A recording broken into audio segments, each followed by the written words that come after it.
ఓం శ్రీ మహాగణాధిపతయే నమః. శ్రీమాత్రే నమః. ఆనంద నిలయం ఛానల్ ప్రేక్షకులందరికీ నా నమస్కారం. నేను మీ ఆచార్య ప్రసాద్ గురూజీ.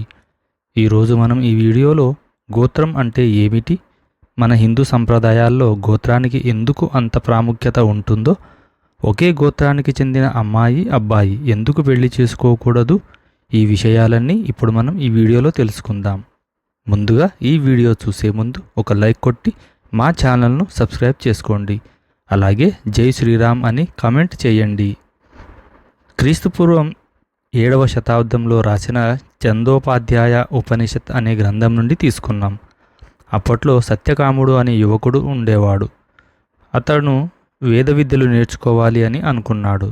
వెంటనే అతను గౌతముడు అనే ఒక బ్రాహ్మణ గురువు దగ్గరికి వెళ్ళి, గురువుగారు, నా పేరు సత్యకాముడు, నేను మీ దగ్గర వేద విద్యలు నేర్చుకోవాలి అనుకుంటున్నాను, మీరు నేర్పిస్తారా అని అడిగాడు. అప్పుడు గౌతముడు, తప్పకుండా నేర్పిస్తాను, కానీ నువ్వు ఏ గోత్రానికి చెందినవాడివి అని అడిగాడు. అప్పుడు సత్యకాముడు, గురువుగారు, నేను ఏ గోత్రానికి సంబంధించిన వాడినో నాకు తెలియదు అని చెప్పాడు. అప్పుడు గౌతమ మహర్షి, అలాగైతే నీకు వేద విద్యలు నేర్పడం కుదరదు, ఎందుకంటే తను ఏ గోత్రానికి చెందినవాడో తెలియనివాడు వేద విద్యలు నేర్చుకోవడానికి అనర్హుడు అని చెప్పాడు. ఇక అప్పుడు ఆ సత్యకాముడు వెంటనే, నేను నా తల్లి దగ్గరకు వెళ్ళి నేను ఏ గోత్రానికి చెందిన వాడినో తెలుసుకొని వస్తాను అని చెప్పి అక్కడి నుండి బయలుదేరాడు. ఇక ఆ తర్వాత వెంటనే అతను తన తల్లి దగ్గరకు వెళ్ళి అక్కడ జరిగిందంతా తల్లికి చెప్పి, అమ్మ, నేను ఏ గోత్రానికి చెందిన వాడిని అని అడిగాడు. అప్పుడు ఆమె, బాబు, నువ్వు పుట్టకముందు నాకు భర్త అనేవాడు లేడు. నేను చాలామంది ధనవంతుల దగ్గర పనిచేశాను. వాళ్ళకి రకరకాల సేవలు చేశాను. వాళ్ళ కోరికలన్నీ తీర్చాను. ఆ తర్వాత నువ్వు నాకు పుట్టావు. కాబట్టి నీ తండ్రి ఎవరో, నువ్వు ఏ గోత్రానికి చెందినవాడవో నాకు తెలియదు అని తల్లి సమాధానం ఇచ్చింది. నీ పేరు సత్యకాముడు, నా పేరు జబల, కాబట్టి ఎవరైనా అడిగితే నీ పూర్తి పేరు సత్యకామ జబలుడు అని చెప్పు అని ఆ తల్లి అతనికి చెప్పింది. ఇదంతా విన్న తర్వాత సత్యకామ జబలుడు గౌతముని దగ్గరికి వెళ్ళి తన తల్లి చెప్పిన విషయాలన్నీ కూడా అతనికి ఉన్నది ఉన్నట్లుగా చెప్పాడు. అది విన్న గౌతముడు, విషయం ఎలాంటిదైనా సరే దాన్ని దాచిపెట్టకుండా నిజాయితీగా చెప్పినందుకు అతను ఖచ్చితంగా ఒక బ్రాహ్మణుడు అయి ఉంటాడు అని భావించి సత్యకాముడిని తన శిష్యుడిగా చేర్చుకున్నాడు. ఈ కథను మనం బాగా గమనిస్తే పురాతన కాలంలో గోత్రానికి ఎంత విలువ ఇచ్చేవారో చాలా స్పష్టంగా మనకి అర్థమవుతుంది. అయితే అసలు ఈ గోత్రం అంటే ఏమిటి, అది ఎలా పుట్టింది, ఎందుకు దానికి అంత ప్రత్యేకత ఇస్తున్నారు, దీంతోపాటు అసలు ఒక్క గోత్రానికి చెందిన ఇద్దరు ఎందుకని పెళ్లి చేసుకోకూడదు, పెళ్లి చేసుకున్న తర్వాత ఆడపిల్ల గోత్రాన్ని మరియు అలాగే ఇంటి పేరును వదిలిపెట్టి తన భర్త ఇంటి పేరును మరియు గోత్రాన్ని తన గోత్రంగా ఎందుకు మార్చుకుంటుంది, దీని వెనుక ఏదైనా సైంటిఫిక్ రీజన్ కూడా ఉందా, ఇలాంటి ఎన్నో విషయాలు ఈ వీడియోలో తెలుసుకుందాం.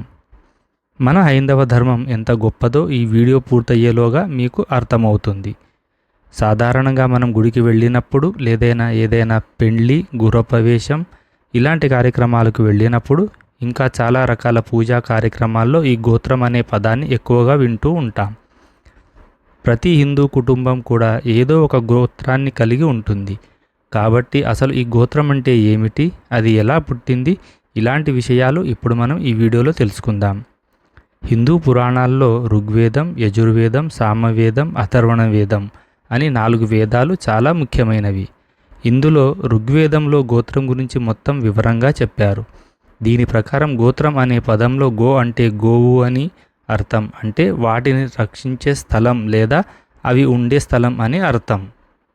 మొత్తంగా గోత్రం అంటే గోవులను రక్షించే స్థలం లేదా అవి నివసించే స్థలం అని అర్థం.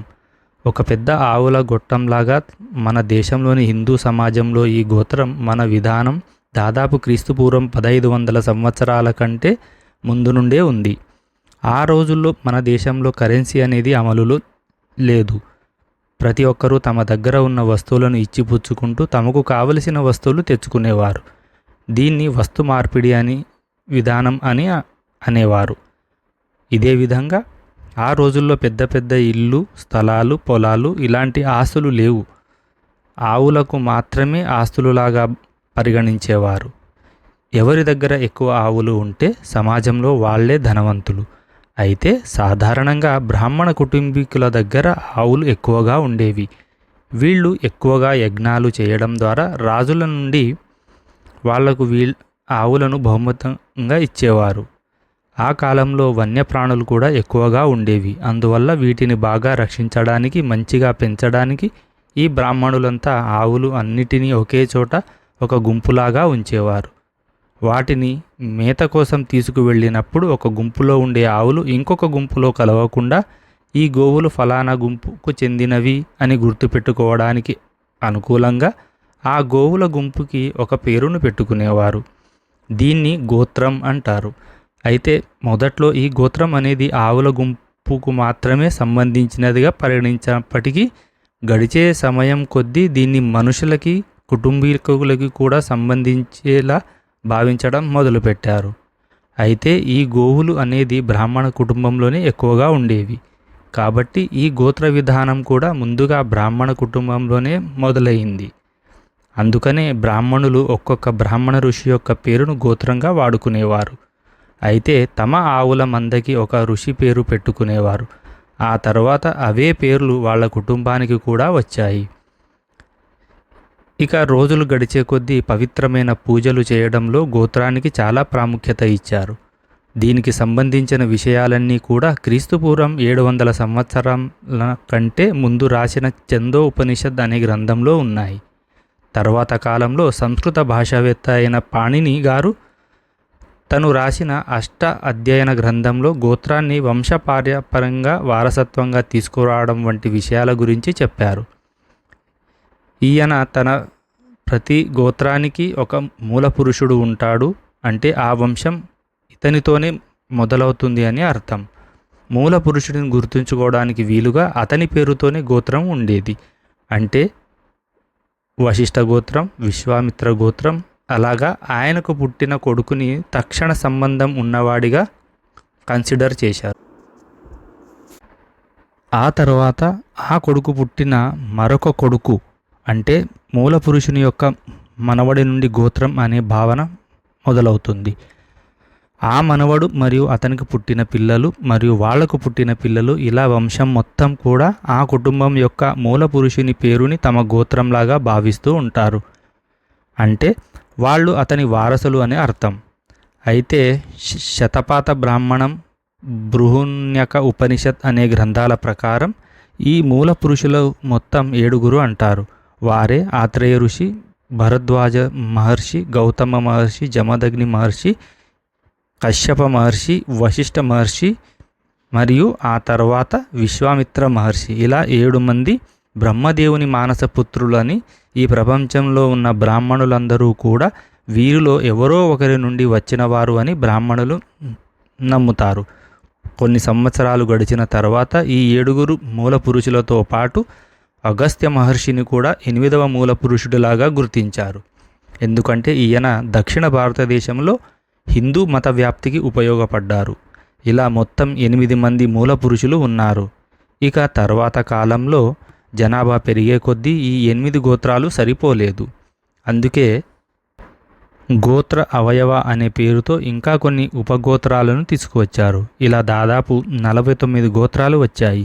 ఆ తర్వాత ప్రవర అనే ఇంకొక విధానం కూడా అమలులోకి వచ్చింది. గోత్ర అనే మూల పురుషుడు ఇండికేట్ చేస్తే ప్రవర అనేది వంశంలో తర్వాత వచ్చిన కొంతమంది గొప్పవాళ్లను సూచిస్తుంది. ఇలా కాలం గడిచే కొద్దీ గోత్రాల విధానం విస్తరిస్తూ పోయింది. ఇది చూసి బ్రాహ్మణులతో పాటు క్షత్రియులు ఇంకా వేరే కులాలకు చెందిన వాళ్ళు కూడా వారి కులంలో గోత్ర విధానాన్ని అమలు చేశారు. దీనివల్లే ఇంకొక 13,000 కొత్త గోత్రాలు వచ్చాయి. ఇందులో చాలా వరకు ప్రకృతికి సంబంధించిన పేర్లు, జంతువులకు, మొక్కలకు సంబంధించిన పేర్లు, ఇలా చాలా రకాల పేర్లు పుట్టాయి. హిందూ సమాజంలో గోత్ర వ్యవస్థ అనేది చాలా బాగా డెవలప్ అయ్యింది.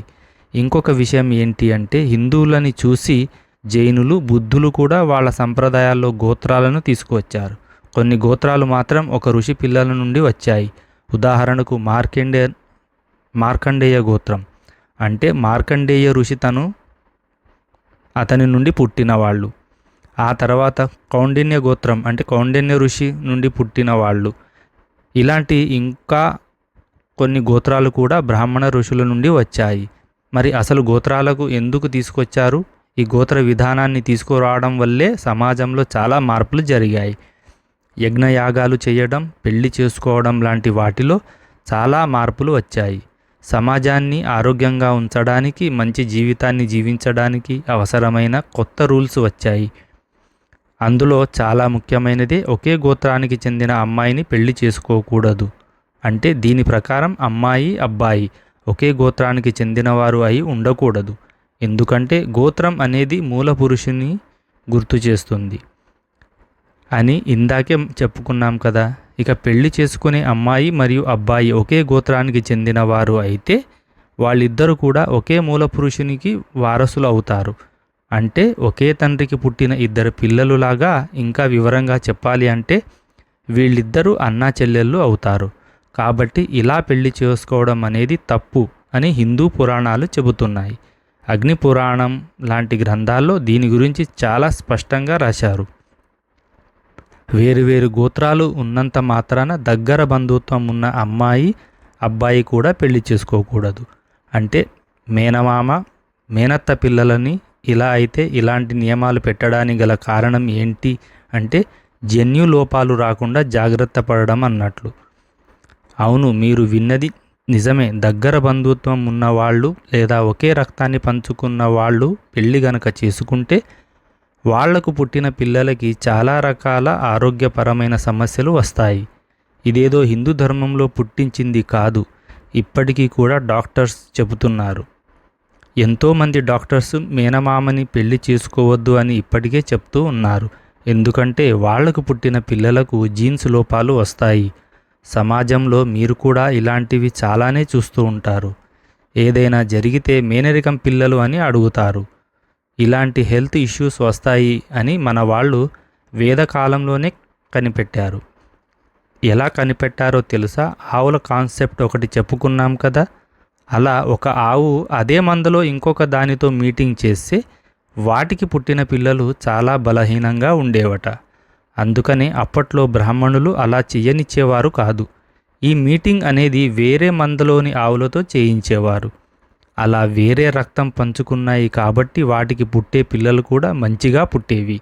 అందుకే ఒకే గోత్రానికి చెందినవారు అదే గోత్రం వాళ్ళని పెళ్లి చేసుకోవడం వద్దు అని నిబంధన పెట్టారు. దీని యొక్క గొప్పతనం అర్థమైన తర్వాత దీన్ని విజయవంతంగా మనలోకి తీసుకురావడానికి దీనికి దైవత్వాన్ని కలిపారు. యజ్ఞంలో, పూజలో వీటికి బాగా ప్రాధాన్యత ఇచ్చారు. అయితే కొన్ని క్యాస్ట్ వారికి మొత్తం ఒకే గోత్రం ఉంటుంది. నిజానికైతే వాళ్ళ క్యాస్ట్ వాళ్ళను చేసుకోవద్దు, వేరే క్యాస్ట్ వాళ్ళను చేసుకోవాలి.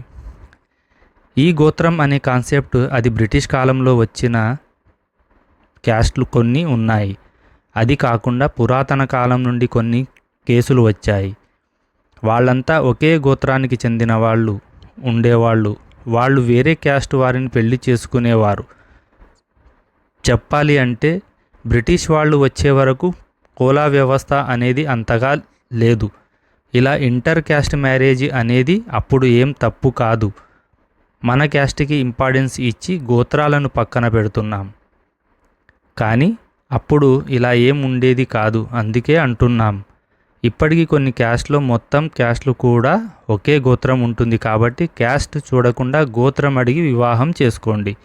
ఒకే గోత్రం ఉన్నవారు అమ్మాయి కావచ్చు, అబ్బాయి కావచ్చు పెళ్లి చేసుకుంటే శాస్త్రానికి విరుద్ధం. గోత్రం గురించి, గోత్రం యొక్క విశిష్టత గురించి తెలుసుకున్నారు కదూ. ఈ వీడియో కనుక మీకు నచ్చినట్లయితే ఒక లైక్ కొట్టి మా ఛానల్ను సబ్స్క్రైబ్ చేసుకోండి. జై శ్రీరామ్.